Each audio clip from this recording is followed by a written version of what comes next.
Yeah, fair enough. Yeah, the thing.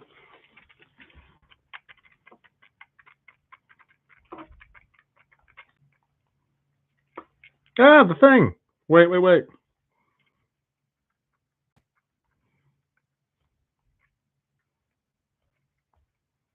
Here you go.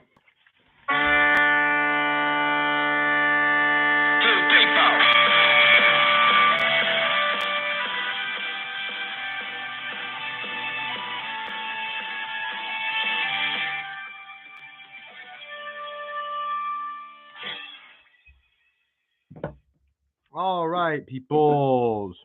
What the fuck happened here? Ah! It's a crazy night, apparently. Come on, asshole. There we go. Much better. Hang on. We have to share the link out. Let's make sure this happened here. 1 second, peoples. Let's see what's going on here. What's going on here?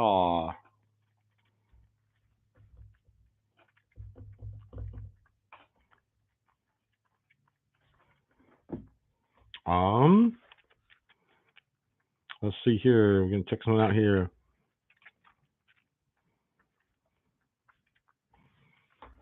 I'm not sure what to do about that. Apparently the share link wasn't working, so we're going to click that. I'm gonna that one. Copy link address. We're gonna send it again. And again, and again, and again. Says it was sent again. Sent again. Jesus Christ. Anyways, okay, tonight we are doing Remedies reading, Modern American Remedies. We are reading Modifying Injunctions, rereading one long case. It's Horne versus Flores, U.S. Supreme Court case from 2009. If any of y'all are old enough to remember this, well, too bad for you. All right, so to start off, cheers, y'all. Let's get to some SCOTUS readings on Modifying Injunctions, Supreme or Horne versus Flores. The Equal Opportunities Act of 1974, which is USC Section 1703F, requires each state to, quote, take appropriate action to overcome language barriers that impede equal participation by its students in its instructional programs, close quote. The court refers to this act as the EEOA. Students with inadequate English are referred to as English language learners, which the court abbreviates as ELL and often uses as an adjective. English language learners in Nogales and their parents, sued various state officials in '92, alleging that they had failed to take appropriate action as required by the statute.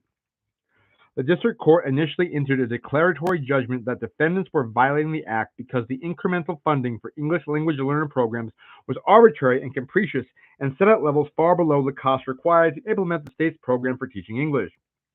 The state provided that $150 per student, but 12 years before, it had estimated the actual cost would be $450 per student. The court expressed no view on the content of the state's program, the level of funding required, or the design of the funding mechanism, but it found grossly inadequate personnel and facilities to implement the program the state had adopted. Flores versus Arizona, a second district court case in 2000.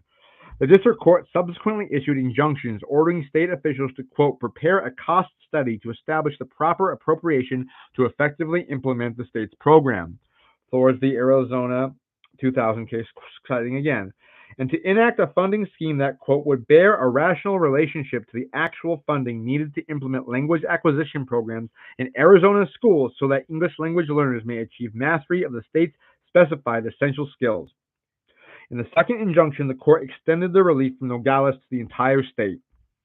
Defendants did not appeal. The state undertook a cost study, but the 2001 legislature refused to consider any increase in funding. Later, the legislature took interim steps towards compliance, and the court extended its deadlines to the 2005 legislative session. The governor vetoed 3 different funding bills as inadequate. The case was assigned to a new judge. The original judge was elderly and may have been reduced in his caseload, who held defendants in contempt of court, exempted English language learners from the state's exit test for graduation until the state adequately funded its program for teaching English, and announced daily fines that would be imposed if the legislature did not fund the program within the first 15 days of its 2006 session. The legislature eventually increased funding to $432 per student, but it limited these funds to 2 years per student, and it found much of the money by diverting federal funds earmarked for other purposes. The governor let this bill become law without her signature. The court held that funding was still inadequate, less than nominal dollars than the original cost estimate for nearly 20 years before, and that the 2 year limit for the diversion of federal funds both violated federal law. The Court of Appeals vacated the contempt fines and the invalidation of the new funding statute and remanded for consideration the defendant's motion to modify judgment under Rule 60b-5. Flores versus Wazowski from a Ninth Circuit case from '06, and the district court had an 8-day hearing and denied the motion to modify Flores v. Arizona in 2007. The Court of Appeals affirmed in 2008. State officials were badly divided in the later stages of the proceedings. On the motion to modify, the State Board of Education in the state of Arizona, represented by the state attorneys general, sided with the plaintiffs. This group became respondents in the Supreme Court. The superintendent of public instruction, who represents the State Board of Education, and the Speaker of the House and the President of the Senate, who had intervened as additional defendants, filed the motion to modify and became petitioners to the Supreme Court. The court took no official notice of the fact, but all the official supporting plaintiffs were Democrats, and all the officials supporting the defendant or the plaintiffs were Republicans, rather. Opposing plaintiffs were okay. Justice Alito delivered the opinion of the court. 3. Federal Rule of Civil Procedure 60b-5 permits a party to obtain relief from a judgment or an order if, among other things, quote, applying the judgment or order prospectively is no longer equitable. Rule 60b-5 may not be used to challenge the legal conclusions on which a prior judgment or order rests, but the rule provides a means by which a party can ask a court to modify or vacate a judgment or order if, quote, a significant change in either factual conditions or in the law renders the continued enforcement, quote, detrimental to public interest. The party seeking relief bears the burden of establishing that changed circumstances warrant the relief, but once a party carries this burden, a court abuses its discretion, quote, I locked it up, when a court, quote, refuses to modify an injunction or consent decree in light of such changes. This severs a particularly important function in which we have termed institutional reform litigation. For one thing, injunctions issued in such cases often remain in force for many years, and the passage of time frequently brings about changing circumstances, changes in the nature of underlying problem, changes in the governing law or its interpretation by courts, and new policy insights that warrant re-examination of the original judgment. Second, institutional reform injunctions often raise sensitive federalism concerns. Such litigation commonly involves areas of core state responsibility, such as public education. Federalism concerns are heightened when, as in this case, the federal court decree has the effect of dictating state or local budget priorities. States and local governments have limited funding. When a federal court orders that money be appropriated for one program, the effect is often to take funds away from other important programs. Finally, the dynamics of institutional reform litigation differ from those of other cases. Scholars have noted that public officials sometimes consent to or refrain from vigorously opposing decrees that go well beyond what is required by federal law. The core concern is that the agency heads may see a federal injunction as a path to more money for their agencies. Injunctions of this sort bind state and local officials to the policy preferences of their predecessors. It goes without saying that federal courts must vigilantly enforce federal law and must not hesitate in awarding any necessary relief. But in recognition of the features of institutional reform decrees, we have held that the courts must take, quote, a flexible approach to Rule 60b-5 motions addressing these decrees. A flexible approach allows courts to ensure that, quote, the responsibility for discharging the state's obligations is returned promptly to the state and its officials, end quote, when circumstances warrant. In applying this flexible approach, courts must remain attentive to the fact that, quote, federal court decrees exceed appropriate limits if they are aimed at eliminating a condition that does not violate federal law or does not flow from such a violation. If a federal consent decree is not limited to reasonable and necessary implementations of federal law, it may inappropriately deprive future officials of their designated legislative and executive powers. For these reasons, a crucial question in this Rule 60b-5 inquiry is whether the objective of the District Court's 2000 declaratory judgment order, i.e., satisfaction of the EEOA's appropriate action standard, has been achieved. If a durable remedy has been implemented, continued enforcement of the order is not only unnecessary, it becomes improper. Part B, Section 1. The Court of Appeals began its Rule 60b-5 discussion by citing the correct legal standard, but it quickly strayed. It referred to the situations in which changed circumstances warrant 60b-5 relief as likely rare, and explained that to succeed on these grounds, petitioners would have to make a showing that conditions in Nogales had changed as to sweep away the district court's incremental funding determination. Moreover, after recognizing that review of the denial of the 60b-5 relief should generally be, quote, somewhat closer in the context of institutional injunctions against states due to federalism concerns, the Court of Appeals incorrectly reasoned that, quote, federalism concerns are substantially lessened here as the state of Arizona and the State Board of Education wish the injunction to remain in place. This statement is flatly incorrect, as even respondents acknowledge, precisely because different state actors have taken contrary positions in the litigation. Federalism concerns are alleviated, and precisely because federal concerns are heightened, a flexible approach to Rule 60b-5 relief is critical. When the objects of the decree have been attained, namely when EEOA compliance has been achieved, responsibility for discharging the state's obligations must be returned promptly to the state and to its officials. 2. In addition to applying the Rule 60b-5 standard that was too strict, the Court of Appeals framed the Rule 60b-5 inquiry that was too narrow, one that focused almost exclusively on the sufficiency of incremental funding. In large part, this was driven by the significance the Court of Appeals attributed to petitioners' failure to appeal the district court's original order. The Court of Appeals explained, quote, the central idea of the order was that without sufficient ELL incremental funding, ELL programs would necessarily be inadequate.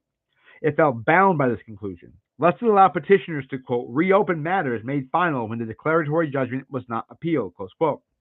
In attributing such significance to the defendant's failure to appeal the district court's original order, the Court of Appeals turned the risks of institutional reform litigation into a reality.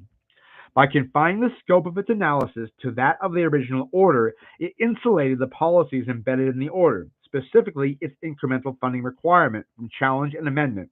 But those policies were supported by the very officials who could have appealed them, the state defendants, and as a result were never subject to any true challenge.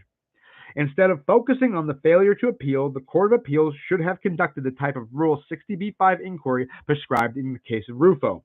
This inquiry makes no reference to the presence or absence of a timely appeal. It takes the original judgment as given and asks only whether a significant change in the factual conditions or in law renders continuous enforcement of the judgment, quote, detrimental to public interest. It allows a court to recognize that the longer an injunction on consent decree stays in place, the greater risk that it will be improperly interfering with the state's democratic processes. The Court of Appeals proposed to engage in a changed circumstances inquiry, but it asked only whether the changed circumstances affected the ELL funding, and more specifically, that the ELL funding was incremental. This was a Rule 60b-5 changed circumstance inquiry in name only. In reality, it was an inquiry into whether the deficiency in ELL incremental funding that the district court identified in 2000 had been remedied, and this effectively was an inquiry into whether the original order had been satisfied. Satisfaction of an earlier judgment is one of the enumerated bases for a 60b-5 relief, but is not the only basis for such relief. Rule 60b-5 permits relief from a judgment where, quote, the judgment has been satisfied, released, or discharged. 2, it is based on an earlier judgment that has been reversed or vacated. Or 3, applying it prospectively is no longer equitable. Emphasis added. To determine the merits of this claim, the Court of Appeals needed to ascertain whether ongoing enforcement of the original order was supported by an ongoing violation of federal law, here the EEOA. It failed to do so. The EEOA, while requiring the state to, quote, take appropriate action to overcome language barriers, leaves the state and local educational authorities a substantial amount of latitude in choosing how this obligation will be met. Of course, any educational program, including the appropriate action mandated by the EEOA, requires funding, but funding is simply a means, not an end. By focusing so intensely on Arizona's incremental EEL funding, the Court of Appeals misapprehended the EEOA's mandate, and by requiring petitioners to demonstrate appropriate action through a particular funding mechanism, the Court of Appeals improperly substituted its own educational and budgetary judgments for those of the state and local officials to whom such decisions are properly entrusted. Because the lower courts, like the dissent, misperceived both the nature and the obligation imposed by the EEOA and the breadth of the inquiry called for under Rule 60b-5, these cases must be remanded for a proper examination of at least 4 important factual and legal changes that may warrant the granting of relief from the judgment. The state's adoption of a new EEL instructional methodology, Congress's enactment of the No Child Left Behind Act, UCC 6842, structural management reforms in Nogales, and increased overall educational funding. Arizona had switched from the bilingual instruction to an English language immersion. Petitioners said that substantial academic research and Arizona's own experience indicated that immersion worked better. The No Child Left Behind Act required English language learners to, quote, attain English proficiency, end quote, and the Federal Department of Education had approved Arizona's compliance plan.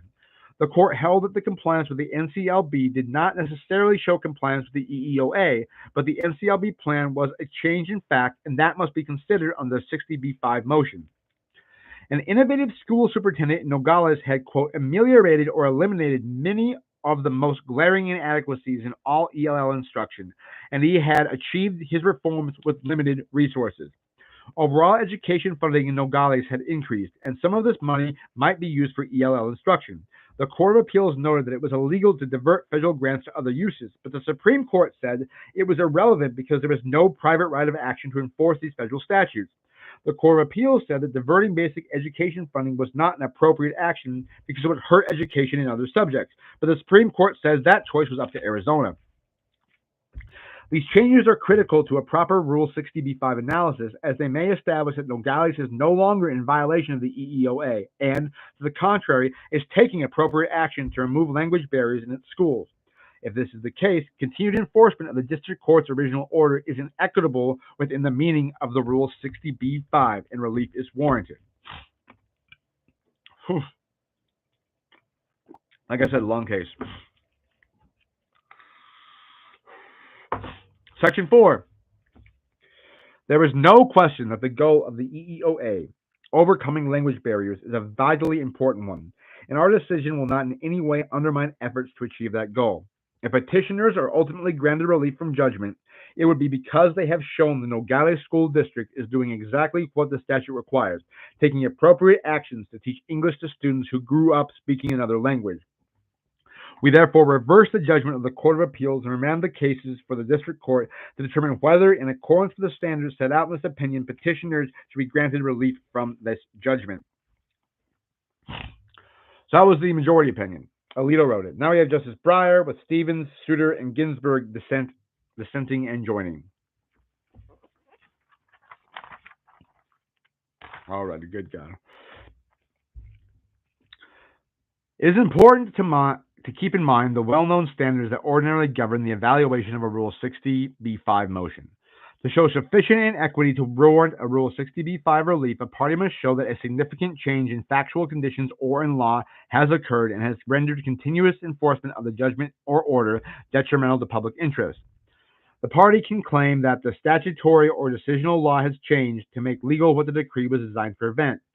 Or the party can claim that relevant facts have changed to the point where continued enforcement of the judgment, order, or decree as written would work, say, disproportionately serious harm.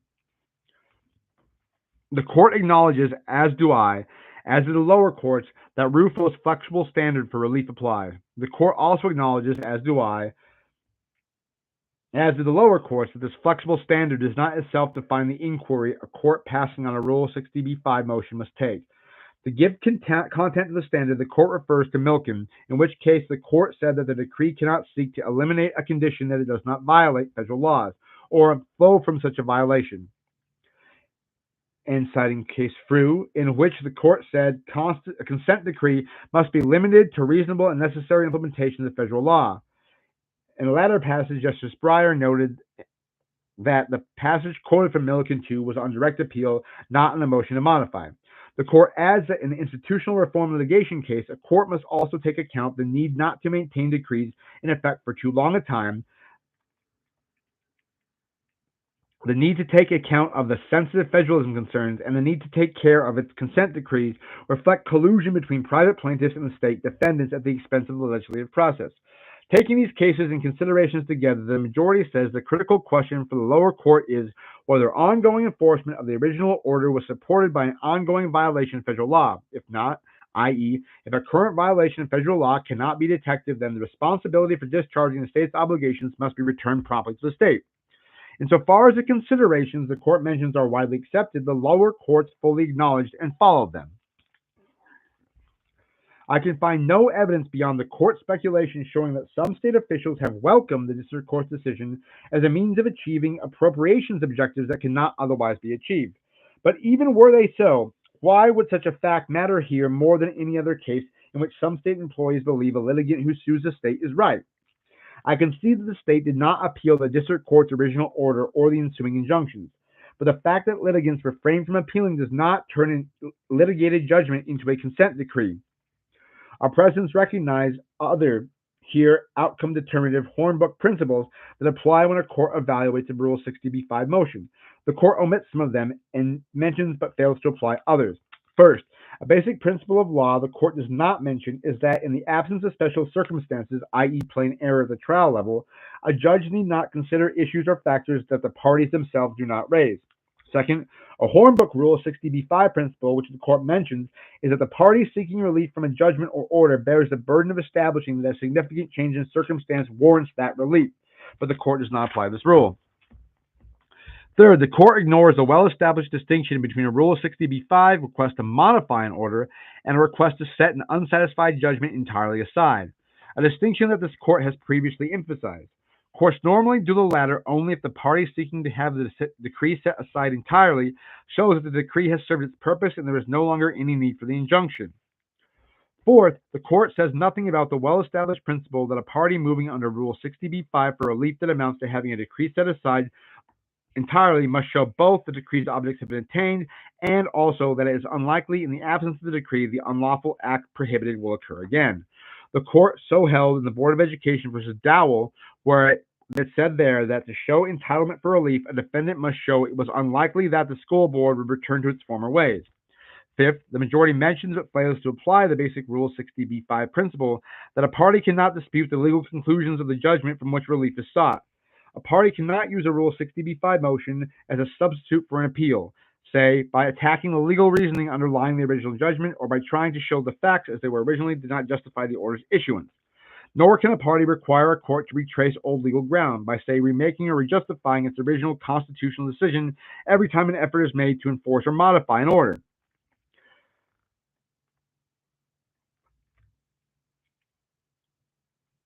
Here, the original judgment rested upon finding that the state had failed to provide Nogales with adequate funding resources in violation of subsection F's appropriate action requirement. When the court criticizes the Court of Appeals for misperceiving the nature of the obligation imposed by the Act, when it second-guesses the finding after finding of the district court, when it early and often suggests that Arizona may well completely despite the lack of rational funding plan, and without discussing how the changes it mentions could show compliance, what else is it doing but putting the plaintiff or the court to the unnecessary burden of reestablishing what once has been decided? Six, the court mentions but fails to apply the well-settled legal principle that appellate courts, including this court, review district court denials of Rule 60b motions of the kind before us for abuse of discretion. A reviewing court must not substitute its judgment for that of the district court, particularly whereas here entitlement to relief depends heavily on fact-related determinations.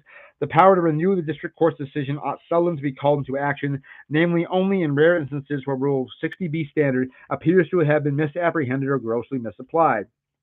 Does the court intend to ignore one or more of these standards or to apply them differently in cases involving what it calls institutional reform litigation? If the court does not intend any such modifications of these traditional standards, then, as I shall show, it must affirm the Court of Appeals decision. But if it does, then I shall show. But it does intend to modify them, as stated in its application. It now applies a new set of new rules that are not faithful to our cases, and which will create a dangerous possibility that orders, judgments, and decrees long final or acquiescence in will be unwarrantedly subject to perpetual challenge, offering defendants unjustifiable opportunities endlessly to relitigate underlying violations with the burden or proof imposed once again upon the plaintiffs. 3. The court orders the lower courts to conduct a proper examination of 4 important factual and legal changes that may warrant the granting of relief from the judgment. 1. The adoption of new instructional methodology for teaching English. 2. Congress's enactment of the No Child Left Behind Act. 3. Structural and management reforms in Nogales. 4. Increased overall educational funding. The court cannot accurately hold, however, that the lower courts failed to conduct a proper examination of these claims. The district court considered 3 of them in detail and at length, while petitioners nowhere raised the remaining argument, which has sprung full-grown from the court's own brow. The shift from bilingual education to English language immersion was still in transition, and its success was far from complete. Petitioners' witnesses claimed that the percentage of Spanish-speaking students successfully completing the English language program had jumped from 1% in 2004 to 35% in 2006, a dramatic improvement that left much further to go. And the improvement was suspect. The assessment test used in 2005 and 2006 was significantly less rigorous and consequentially had to be replaced. The state's own witnesses were unable to firmly conclude that the new system had so far produced significantly improved results. The lower courts did not relate the discussion of Arizona's policy changes to the No Child Left Behind Act because no defendant had made that argument in the lower courts. The lower courts considered Nogales' administrative reforms at length, but, quote, these reforms did not come close to curing the problem, close quote. Only 28% of Nogales' English language learners had passed Arizona's standardized test for high school students. The new superintendent in Nogales testified that Nogales lacked the funds to implement the state's plan, and that its implementation therefore failed in multiple ways to conform to the plan. New educational funding was unlikely to be available for ELL programs because the basic education funds were so badly needed elsewhere, and because it would be fatally illegal to divert federal funds granted for other purposes. The enforcement mechanism to prevent such diversions was a cut-off of federal funds. It was irrelevant that there were no private rights of action to enforce these restrictions because this was not a suit to enforce them. The lower courts had simply assessed whether the new funding could have any actual effect on ELL instruction. Justice Breyer concluded that the court's claim that these changes had been insufficiently considered seemed to mean that it disagreed with the lower court's findings and conclusions concerning these alleged changes. Although very few of these findings and conclusions were explicitly held to be clearly erroneous or an abuse of discretion. Alternatively, he thought the court's opinion could be understood as improperly putting the burden of persuasion on the plaintiffs to justify the original injunction all over again. 4. The court's remaining criticisms are not well-founded. The court, for example, criticizes the Court of Appeals for having referred to the circumstances that warrant Rule 60b-5 relief as likely rare. The court, however, does not explain the context in which the Court of Appeals statements appeared. The court used likely rare to refer to the particular kind of modification that the state sought, namely complete relief from the original judgment, even if the judgment's objectives were not yet fully achieved. As far as I know, it is indeed rare that a prior judgment is so undermined by later circumstances as to render its continued enforcement inequitable, even though compliance with the judgment's legal determination has never occurred. Let's skip 5 apparently and go right to 6. The court's new framework for reviewing motions to modify is incomplete and lacks clear legal support or explanation, and it will be difficult for lower courts to understand and to apply that framework, particularly if it rests on a distinction between institutional reform litigation and other forms of litigation. Does the court mean to say, for example, that courts must, on their own, go beyond a party's own demands and relitigate an underlying legal violation when that party asks for modification of an injunction? How can such a rule work in practice? Does the court mean to suggest that there are other special, strict pro-defendant rules that govern review of district court's decisions in institutional reform cases? What precisely are those rules, and what exactly is an institutional reform case?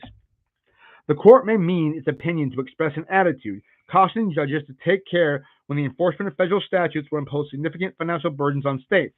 An attitude, however, is not a rule of law. Anyway, the lower courts did take care.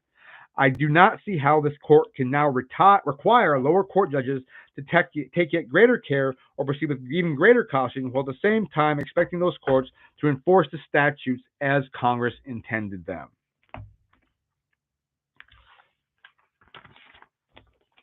That's Breyer's dissent. That's the end of the case. I'll see you tonight. Take care, everybody. Tip your waitresses. Get sleep well. God bless you all. Nighty night.